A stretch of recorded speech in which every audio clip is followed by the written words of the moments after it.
वही है, मतलब अब बस मैक्सिकन में थीम सॉन्ग गाना पड़ेगा रे मिस्टीरियो का, हार जो है शर्त। Rey Mysterio, come on man, कैसे हो रहा है ये सब? Brock Lesnar and Bobby Lashley, वाह है। तो guys, so my champions of the world, मैं 3DX Chetan, crown jewel was absolutely, बस इतना ही कहना चाहूंगा। I don't have any word for that to be honest. ये रात के जो पेपर व्यूज है, इसका इसका एक अलग ही वाइब है। मतलब मैं ये नहीं कहूंगा कि बहुत अच्छी चीज है कि रात में आ रही है, मेरे को ऐसा भी रियलाइज हो रहा है कि आई थिंक सुबह जो पेपर व्यू आता है, सुबह जो शोज आता है, वही ज्यादा अच्छा रहता है। At least that's what I am thinking. But जो भी अब हो रहा है तो हो रहा है, अब क्या कर सकते हैं। थोड़ा अलग टाइम की तरफ से भी हमें पर्सपेक्टिव जानना चाहिए।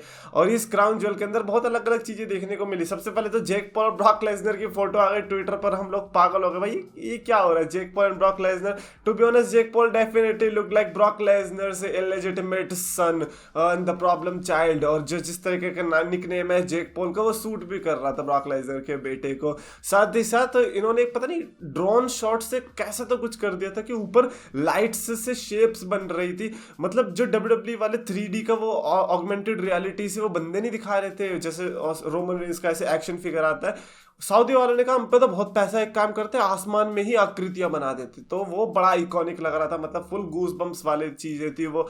और उसी के साथ साथ पायरो का जो भयंकर तरीके से यूज है, वो देख के मजा आ गया। तो कल अगर आप में से काफी लोग इंस्टाग्राम पे जुड़े होंगे तो वो लाइक उसमें हमने लाइव रिएक्शन दिया था, मैंने और रेसल चैटर ने साथ में मिलके उसके इंस्टाग्राम पे। आई डोंट नो कि वीडियो अभी तक होगी या नहीं, बट होगी तो आप वहां पर अब भी जाकर देख सकते हो। आई डोंट नो कि WWE ने रिमूव करवा है या नहीं, बट जो भी है लाइव रिएक्शंस उधर ही है, पूरा शो पे हमने रिएक्ट किया था। और अगर वो पसंद आया होगा तो आई गेस हम दोबारा से ऐसा रिएक्ट करने वाले हैं। साथ ही साथ शो की शुरुआत जो Brock Lesnar versus Bobby Lashley के मैच से हुई थी, एब्सोल्युटली ग्रेट आइडिया, बिकॉज दो बड़े मैच थे, रोमन रेंस वाला, ब्रॉक लेसनर वाला। और उसमें से अगर आप एक को स्टार्टिंग में और एक को एंडिंग में रख दोगे तो मेरे हिसाब से आपको एक परफेक्ट स्टार्ट और एंडिंग मिल जाएगी। बट ऐसी परफेक्ट स्टार्ट कि भाई साहब आपको सिर्फ फिनिशर से स्पैम करते दिखाई दे। ब्रॉक लेसनर को पूरा डोमिनेट किया बॉबी लैशली ने थ्रू आउट द मैच। और समहाउ ब्रॉक लेसनर का ये वाला रूप हमने कभी देखा ही नहीं था, specially against guys like Bobby Lashley. चलो रोमन रेंस होता तो मान भी सकते थे, but Bobby Lashley like Vince McMahon के एरा में क्या आपने कभी ऐसा सोचा होगा कि बॉबी लैशली इस तरीके से ब्रॉक लेसनर को डोमिनेट करेंगे, वो भी बिना किसी इंटरफेरेंस के, बिना किसी चीटिंग के? बॉबी लैशली एक तरीके से मॉन्स्टर दिखाई दिया था। ब्रॉक लेसनर जिस तरीके से पीले पड़ गए थे उस सबमिशन में, ऑलमोस्ट टैप कर दिया था, but the way he flipped और पिन किया बॉबी लैशली को, उसने दिमाग ही उड़ा दिया। मतलब मैं तो अपनी बैट हार ही गया, बट जिस तरीके से ब्रॉक लेसनर ने हारा था, आई थिंक मैं अपनी बैट नहीं हारना चाहिए, क्योंकि क्लियरली दिख रहा था मैच खत्म होने के बाद भी बॉबी लैशली खड़ा था, Brock Lesnar was laying down, उसके बाद भी हर्ट लॉक लगा दिया था। तो बॉबी लैशली का एक अलग ही रूप देखने को मिला। मेरे को ऐसा लग रहा है कि सऊदी अरेबिया की अगर बात आती है तो बॉबी लैशली को बीट करना बड़ा सा मुश्किल सा हो रहा है। तो अच्छा लगा देखकर, बिकॉज पहला जो मैच था जिसमें बॉबी लैशली जीता था उसकी वियर्ड एंडिंग थी, रोमन रेंस बीच में आया था। दूसरा जो मैच है उसमें वियर्ड एंडिंग हुई है, ब्रॉक लेसनर ने जिस तरीके से जीता है। तो अभी जो थर्ड मैच जो कि होना चाहिए उसकी हमें एक परफेक्ट एंडिंग देखने को मिलनी चाहिए। Cody Rhodes versus Seth Rollins का पूरा ऑपोजिट हो रहा है, वहां पर क्लीन क्लीन चीजें देखने को मिल रही थी, यहाँ पे पूरी डर्टी डर्टी चीजें देखने को मिल रही है। So now we expect either the महा डर्टी और द महा clean finish for the third time. So overall I think इस मैच को अगर मेरे को रेटिंग देनी पड़ेगी, ना ना ना, ना अभी नहीं, क्राउन ज्वेल की स्टार रेटिंग आएगी दोबारा से क्राउन ज्वेल देखने के बाद, क्योंकि हर बार रेटिंग्स चेंज हो जाती है जैसे आप सेकंड टाइम देखते हो, क्योंकि फर्स्ट टाइम का एक्सपीरियंस और उसके बाद वाला एक्सपीरियंस सारा बहुत जमीन आसमान का फर्क होता है। But overall I think it was a decent start.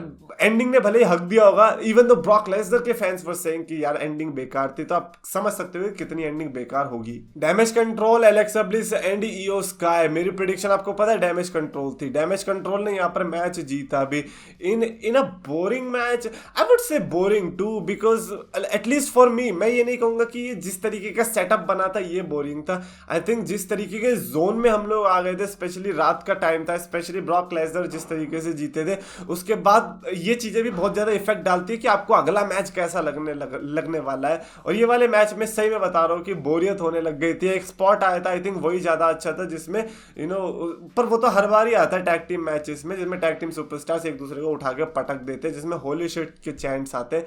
उसके अलावा तो ऐसे जिस मैच में कुछ था नहीं। और निकी क्रॉस बीच में आकर अटैक करती है। अभी निकी क्रॉस का मेरे को सही में नहीं पता चल रहा है क्या हो रहा है, क्योंकि अलेक्सा ब्लिस के लिए ब्रे वाइट का टीज हो रहा था, ब्रे वाइट की बटरफ्लाई आ गई थी बैक स्टेज में, एंड नाउ निकी क्रॉस आके अलेक्सा ब्लिस को अटैक कर रही है। तो मेरे को लग रहा है कि ये सुपरस्टार्स तो ब्रे वाइट से लिंक्ड है समहाउ। और अब ऐसा नहीं है कि ब्रे वाइट के साथ ही आना जरूरी है, क्योंकि ब्रे वाइट अभी खुद के अपने साथ नहीं है। ब्रे वाइट खुद अपने आप को ढूंढने की कोशिश में लगे हो। मैं कह रहा हूँ भाई ब्रे वाइट को संदीप माहेश्वरी की वीडियोस दिखा दो, क्या पता वो अपने आप को ढूंढने में सक्षम हो जाए, क्योंकि ऐसे होता है मोटिवेशन वीडियो दिखाओ बंदा, क्या पता तब ठीक हो जाए।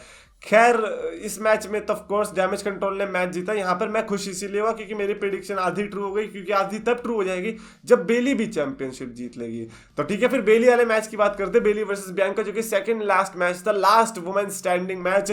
स्टिपुलेशन के साथ मेरे को पता चल गया था कि ये बेस्ट मैच हो सकता है, एंड सो फार यानी कि सेकंड लास्ट मैच तक ये वाला बेस्ट मैच बन चुका था, at least for me. The way they delivered, they were fighting, I think it was brutal. I think extreme rules की याद दिला दी कि हाँ ऐसा लग रहा है कि एक्सट्रीम रूल्स ही चल रहा है, बट कम ऑन आपके पास स्टिपुलेशन है। फोर्कलिफ्ट कार्ट जो होती है उसका भी यूज किया गया था, और पोनी टेल तो मेरे हिसाब से बियांका बेलेर का सबसे बड़ा डिसएडवांटेज होता है, एडवांटेज दोनों बन के निकलता है।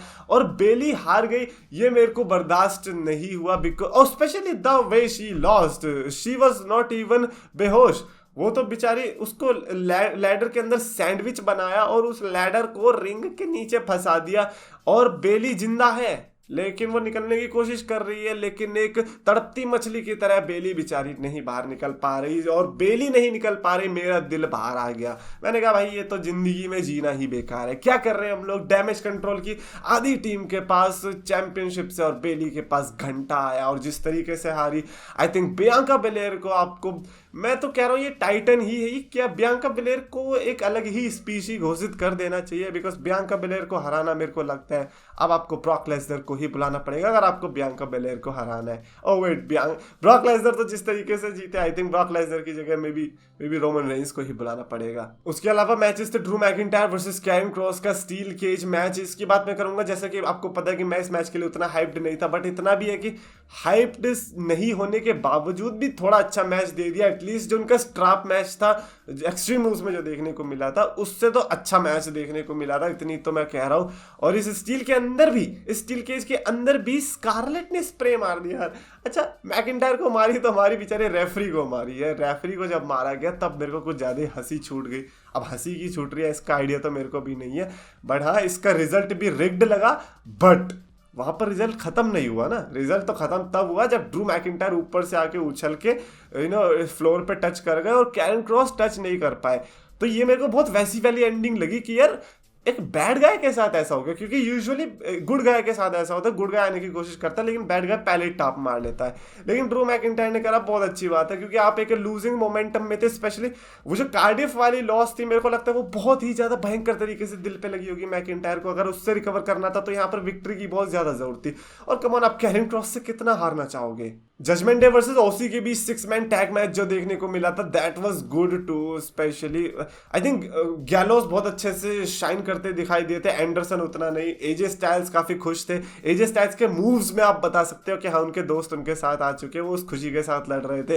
एंड जजमेंट डे तो इनक्रेडिबल भाई साहब, Judgment Day is pure talent right now.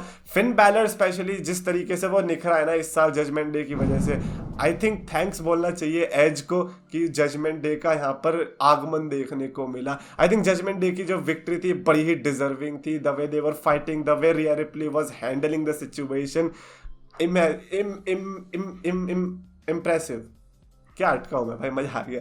The Usos और द ब्रॉलिंग ब्रूट्स के बीच भी मैच देखने को मिला। यहाँ पर एज आई सेड मैंने वाइल्ड प्रिडिक्शन ली थी कि ब्रॉलिंग ब्रूट्स जीतनी चाहिए, but at the same time it was very difficult. Sheamus भी नहीं था आपके साथ, तो ऐसे में वही हुआ जो कि होना था। बट मेरे को एक चीज अच्छी लगी कि ऐसे वाले चीज होती है ना कि उसोस और न्यू डे, उसोस और स्ट्रीट प्रॉफिट्स कैसे मैचेस दे रहे थे, उस टाइप के जोन में हमें उसोस वर्सेस ब्रॉलिंग ब्रूट्स के बीच भी मैच देखने को मिला। तो उसोस का कनेक्शन टैग टीम्स के साथ ऐसा हो चुका है कि वो किसी भी टैग टीम के साथ आकर आई गेस उस टाइप की वाइब दे सकते हैं, जो कि मैं कहूंगा कि इस मैच के लिए एक्साइटेड तो छोड़ो, ऐसा था कि नहीं भी हुआ तो भी ठीक है, हो गया तो भी ठीक है, बट इस मैच ने हमें एक्चुअली में इन्वेस्ट करवा दिया था, तो उसके लिए भी मेरे को लगता है कि इसकी स्टार रेटिंग बढ़नी चाहिए। उसोस ने यहाँ पे टाइटल रिटेन करी, अच्छा लगा देख करके। बिना सैमी ज़ेन के भी जे उसो अच्छा लाइक खुश दिखता है, और वो देखने को भी मिला क्राउन ज्वेल में। एंड फाइनली आया Roman Reigns versus Logan Paul के बीच match, the one lucky shot, one lucky punch जो भी है, उसके बारे में इतनी बातें हो रही थी, और उसके लिए मेरे को एक चीज बहुत बढ़िया लगी कि स्टार्टिंग में ही वो टीज हो गया था, लाइक पहले ही 2 मिनट के अंदर लोगन पॉल ने इतनी तेज पंच घुमाया और रोमन रेंज जो बच के बाहर निकला है, वहीं से ये चीज सेट हो चुकी थी कि Roman Reigns is afraid of that one lucky shot, और अगर वो पड़ गया तो there is a good chance कि रोमन रेंज हार सकते, और ये चीज उनको पता थी। So that was very calculated from Roman Reigns side. Logan Paul की साइड से जो बड़ा डिसएडवांटेज था वो था उनका कार्डियो। आपने देखा किस तरीके से 5 मिनट के बाद लोगन पॉल की सांस अटक गई थी और उनको सांस लेने में मुश्किल हो रही थी। काफी ज्यादा प्रेशर्ड मैच था for Logan Paul because he is not a wrestler, और उसके बाद अगर वो मेन इवेंट में आते हैं, इतने लंबे मैच देने पड़ते हैं, इतने ज्यादा अच्छे मूव्स करने होते हैं, और moves I don't think so कि एक में भी दिक्कत आई है। फ्लाइंग मूव्स उन्होंने सही मारे, वो बकशॉट लेरियाट करके जो होता है वो भी उन्होंने सही मारा, तो उन्होंने दिक्कत तो कहीं पे भी नहीं दिखाई है। लेकिन बाद में ट्विटर पे पता चला है कि उनकी टोर्न एसीएल और पता नहीं क्या क्या इंजरी हो चुकी थी मैच के दौरान ही, बट फिर भी लोगन पॉल ने जो परफॉर्मेंस दी है, for that performance alone I think अगर मैंने 5 स्टार नहीं दिए तो शायद मैं इनजस्टिस कर रहा हूँ, because Logan Paul literally fought like a star. और बीच में इंटरफेरेंसेस तो फिर तो बारिश ही आ गई थी। जेक पॉल आए, सोलो सिको आए, ऊसोस ने जिस तरीके से उनके पॉडकास्ट मेंबर्स को मारा था, दैट वाज ग्रेट। उनकी जो सेलिंग थी, पता नहीं वो सेलिंग थी या फिर वो एक्चुअली में ऐसे गिर रहे थे, मेरे को तो लग रहा है कि वो एक्चुअली में ही ऐसे गिर रहे होंगे, तो वो वाली चीज भी मेरे को बहुत ही अच्छी लगी थी। एंडिंग ये कह सकते हैं कि it was typical let's say कि superstar versus celebrity type ending, but at the same time what can you expect more, like come on. Logan Paul ने अपना वन लकी शॉट भी मारा था लेकिन उसका कोई फायदा हुआ नहीं, और लोगन पॉल के मूव्स भी अच्छे थे, लाइक जो सुपरमैन पंच ऊपर से मार रहा है और रोमन रेंज नीचे से मार रहा है, उसका जो शॉट आई थिंक वो बड़ा ब्यूटीफुल आया। It was like the art of beauty जो कि हमने देखा था।